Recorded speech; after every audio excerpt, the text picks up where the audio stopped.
পৃথিবীর মানুষদের বাঁচানোর জন্য বহুদিন ধরে বহু বিজ্ঞানী নানান ধরনের চেষ্টা করে যাচ্ছে, কারণ আমাদের এই পৃথিবী বসবাসের অযোগ্য হয়ে যাচ্ছে, যার কারণে বিভিন্ন সময়ে অ্যাস্ট্রোনটদের ভিন্ন ভিন্ন সব গ্রহে পাঠানো হচ্ছে এটা দেখার জন্য মানুষদের উপযুক্ত বসবাস করার স্থান কোনটা।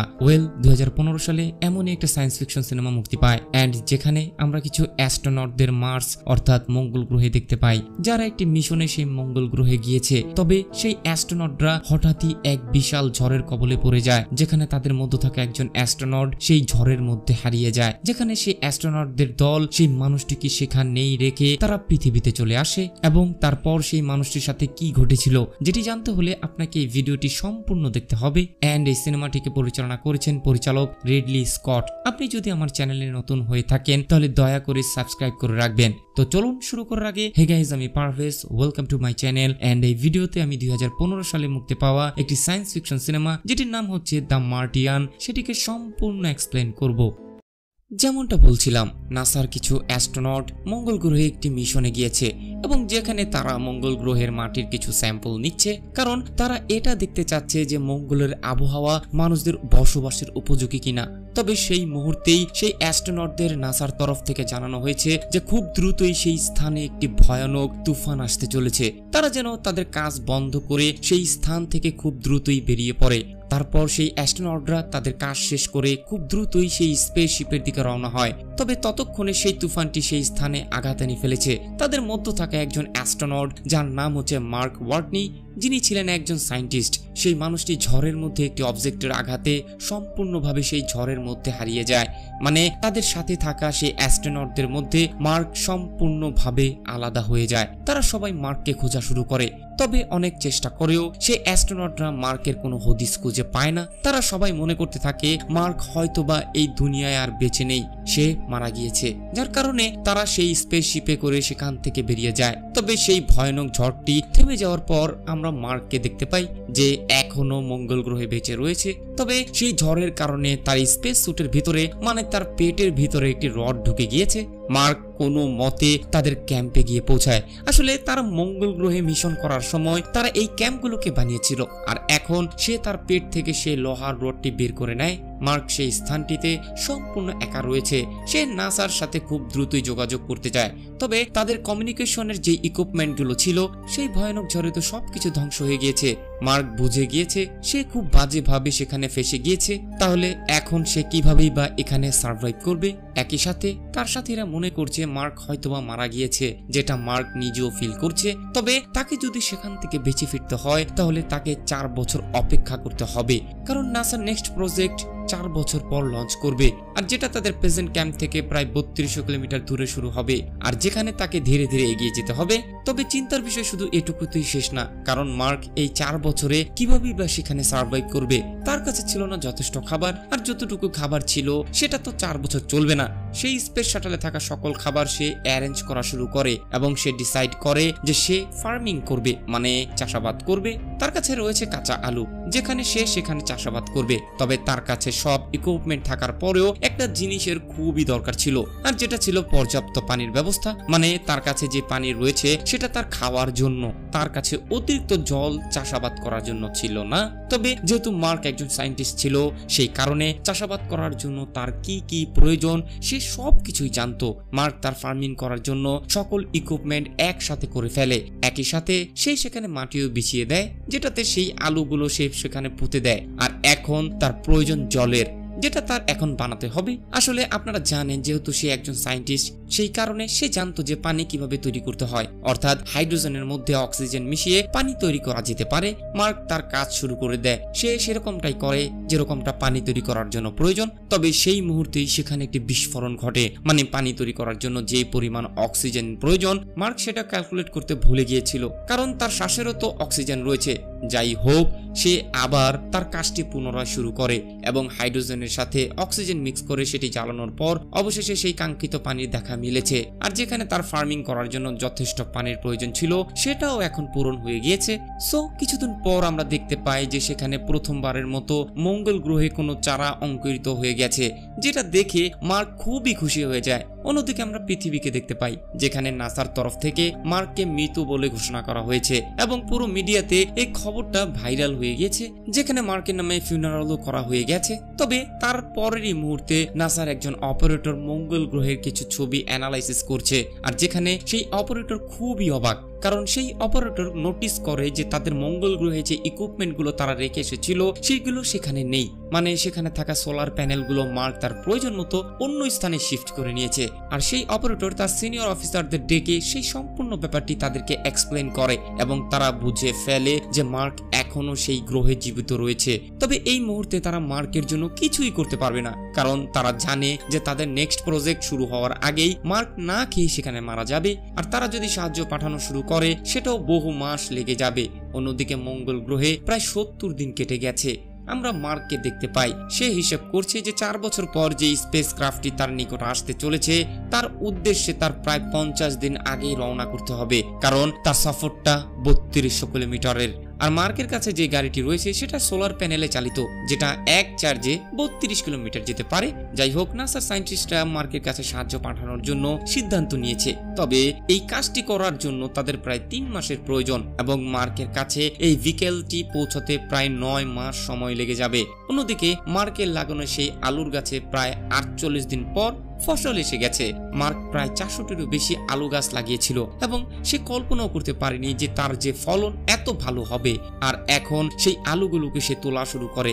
তবে ছোট ছোট আলুগুলো সে আবার পুনরায় রোপণ করে দেয়, যাতে নতুন করে আবার আলুর চারা জন্ম নিতে পারে।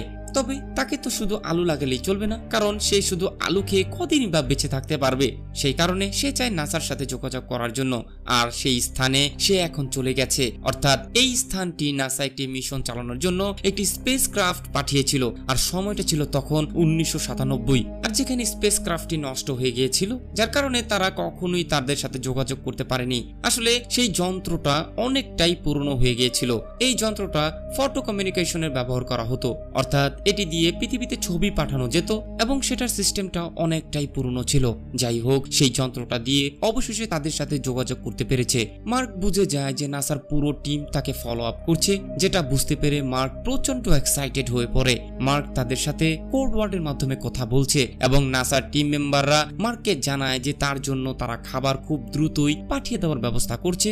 এবং মার্ক এও তাদের কাছে জানতে পারে যে তার সাথে থাকা সেই টিম মেম্বাররা মার্ক যে বেঁচে রয়েছে সেটা তারা একদমই জানতো না, কারণ তারা তো এখনো পৃথিবীতে এসে পৌঁছায়নি। তবে নাসা তাদেরকেও এই খবরটা জানিয়ে দেয়। মার্কের সাথে থাকা সেই ক্রু মেম্বাররা খুশি তো হয়ে যায়, তবে তারা ভীষণ লজ্জিত, কারণ তারা মার্ককে বাঁচাতে পারেনি।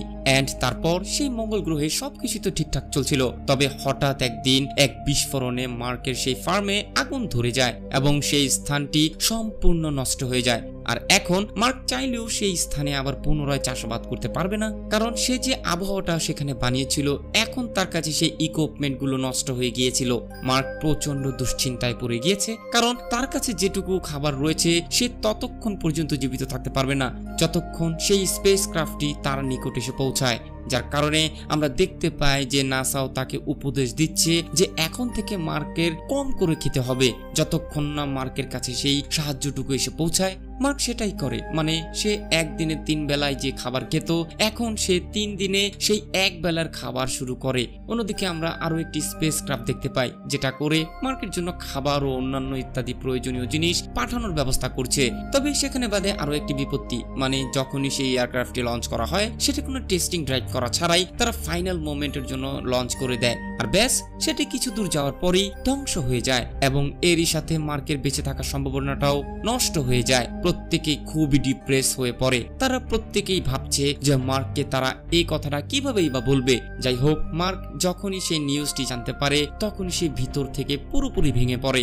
সে তার বাবা মার উদ্দেশ্যে একটি টেক্সট নাসার কাছে পৌঁছায় এবং সে তাদেরকে জানায় যে তার বাবা মার কাছে যেন এই নিউজটি তারা পৌঁছে দেয় এবং সে তার কাজকে অনেকটাই ভালোবাসে। যদি সে সেখানে মারা যায় তাহলে তার একটি মহৎ কারণও তো রয়েছে।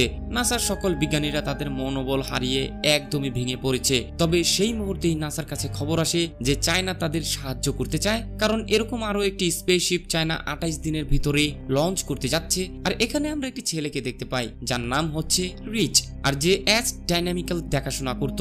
যাই হোক, সেই রিচ নামের ছেলেটি নাসার সকল বিজ্ঞানীদেরকে জানায় যে তারা চাইলে মার্ককে বাঁচাতে পারে, তবে তাদের প্রয়োজন সেই 5 জন অ্যাস্ট্রোনটদের সাহায্য যারা অলরেডি পৃথিবীর দিকে আসতে চলেছে।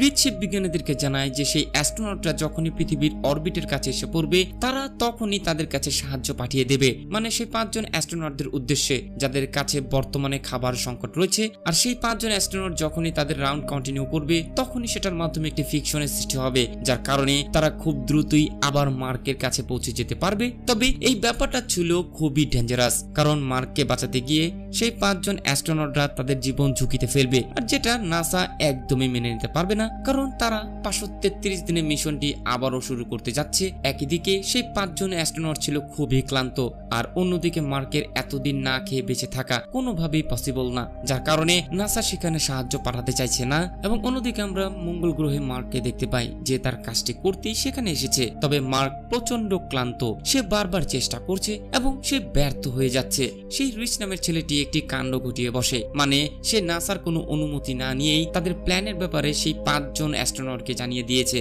আর ব্যাস, তারাও সেই প্ল্যানে রাজি হয়ে যায়। তারা সেই এয়ারক্রাফটটি তাদের দিক পাল্টিয়ে নেয়, যেটা দেখতে পেয়ে নাসা বুঝে যায় যে মার্ককে উদ্ধার করতেই তারা প্রস্তুতি নিয়ে নিয়েছে। আর নাসা তাদের প্রয়োজনীয় সব জিনিসপত্র সেখানে পাঠিয়ে দেয়, আর এই কাজে চায়নাও তাদের একযোগে সাহায্য করছে। অন্যদিকে আমরা মার্ককে সেই মঙ্গল গ্রহে দেখতে পাই যে বেরিয়ে পড়েছে সেই ফ্লাইং অবজেক্টের উদ্দেশ্যে, অর্থাৎ সেই এয়ারক্রাফটের উদ্দেশ্যে, যেটি করে সেই অরবিটের কাছে অব্দি গিয়ে পৌঁছাতে চায়। আর যেখানে একটি ইএন অর্থাৎ একটি মহাকাশী স্টেশন রয়েছে, আর যেটির নাম হচ্ছে হামিসেন, আর যেখানে তার সেই 5 বন্ধু তাকে নিতে আসছে। মার্ক তার দীর্ঘ 90 দিনের যাত্রা শেষে অবশেষে সেই ফ্লাইং অবজেক্টের কাছে গিয়ে পৌঁছায়, যেটা দিয়ে সেই মঙ্গল গ্রহ থেকে সে বের হবে। তবে সেই ফ্লাইং অবজেক্টটির 5 টন ওজন কমাতে হবে, মানে সেটি তো যাবে অনেকটাই দূরে, আর যার কারণে সে যদি সেই ফ্লাইং অবজেক্টের ওজন না কমায় তাহলে সেই স্টেশন অর্থাৎ সেই ইএন এর কাছে গিয়ে সে পৌঁছাতে পারবে না। এবং অন্যদিকে সেই অ্যাস্ট্রোনটরা যদি তাদের এয়ারক্রাফটে নিয়ে সেই মঙ্গল গ্রহে ল্যান্ড করে তাহলে তারা কোনোভাবেই পৃথিবীতে আসতে পারবে না, কারণ তার আগেই তাদের এয়ারক্রাফটের ফুয়েল শেষ হয়ে যাবে। আর যার কারণে মার্ককে যে কোনোভাবেই হোক সেই ইএন এর কাছে গিয়ে পৌঁছাতে হবে। চলে আসে সেই ফাইনাল মোমেন্ট, এখন মার্কের বাড়ি যাওয়ার পালা। এন্ড ফাইনালি মার্ক সেখানে টেক অফ করে। প্রচন্ড হিট ওয়েভের কারণে মার্ক একটা সময় নিজের জ্ঞান হারিয়ে ফেলে এবং কিছুক্ষণের মধ্যেই সে আবার জ্ঞান ফিরে পায়। নাসার সায়েন্টিস্টরা সবকিছু অবজার্ভ করছিল এবং নাসার বিজ্ঞানীরা প্রচন্ড এক্সাইটেড হয়ে যায় যখন দেখতে পায় মার্ক এখনো জীবিত রয়েছে। তবে সমস্যা তো মার্কের পিছু ছাড়ছে না, যেখানে আমরা দেখতে পাই মার্কের স্পিড অনেকটাই বেশি, তাকে এত স্পিডে কেউই ধরে রাখতে পারবে না। তারপর সেই অ্যাস্ট্রোনটরা তাদের সাথে থাকা সেই এয়ারক্রাফটের মধ্যে একটি বিস্ফোরণ ঘটিয়ে সেটির গতি কমিয়ে নেয়। আর এখন তারা বহুদিন পর মার্ককে দেখতে পায়। সেই অ্যাস্ট্রোনটদের কমান্ডো একটি ফ্লাইং চেয়ারে বসে সে বেরিয়ে পড়ে মার্ককে রেস্কিউ করার জন্য। তবে সেই কমান্ডো যে দড়ির সাথে বাঁধা ছিল সেটি আচমকাই শেষ হয়ে যায়, আর এখন মার্কের কাছে যাওয়া কোনোভাবেই সম্ভব ছিল না। তবে সেই মুহূর্তে মার্ক তার বুদ্ধিটা ব্যবহার করে, মানে সে তার স্পেস স্যুটটি ফুটো করে দেয় এবং সেই এয়ার প্রেসারে খুব দ্রুতই সে কমান্ডোর দিকে সে এগোতে থাকে। তবে সেই কমান্ডো যখনই মার্ককে ধরতে যায় ঠিক তখন তার হাত মার্কের হাত থেকে ছুটে যায় এবং মার্ক দূরে চলে যেতে থাকে। তবে সে কমান্ডো যে দড়ির সাথে বাঁধা ছিল, মার্ক কোনো মতে সেই দড়িটাকে ধরে ফেলে এন্ড দড়ির সাহায্যে তারা দুজনই ফাইনালি সেই স্পেস ক্রাফটে উঠে এসেছে। প্রত্যেকটি নাসা সায়েন্টিস্ট খুবই এক্সাইটেড, কারণ তারা অবশেষে মার্ককে বাঁচাতে পেরেছে। তারপর আমরা মার্ককে পৃথিবীতে দেখতে পাই, যেখানে মার্ক সেই দুঃসাহসিক সার্ভাইভ করার কারণে নাসা তাকে প্রমোশন দিয়ে অ্যাস্ট্রোনটদের ইনস্ট্রাক্টর বানিয়ে দেয়, যেখানে মার্ক তাদেরকে ইনস্ট্রাকশন দেবে যে কিভাবে তারা একটি ভিন্ন গ্রহেও বেঁচে থাকতে পারে। এন্ড এই মাস্টারপিস সিনেমাটি এখানেই শেষ হয়ে যায়। দ্য মার্টিয়ান সিনেমাটি 2015 সালে মুক্তি পায়, যেটি একটি বিখ্যাত নোবেল দ্য মার্টিয়ানা অ্যান্ড দি ওয়ার থেকে অ্যাডাপ্ট করা হয়েছে। এই ছিল ভিডিও এন্ড আই হোপ আপনাদের ভালো লেগেছে। চাইলে আপনি আমার চ্যানেলটিকে সাবস্ক্রাইব করে রাখতে পারেন এরকম দুর্দান্ত সব ভিডিও পেতে। আপনাদের সাথে আমার দেখা হচ্ছে পরের কোনো ভিডিওতে। ততক্ষণ ভালো থাকবেন, সুস্থ থাকবেন, টাটা।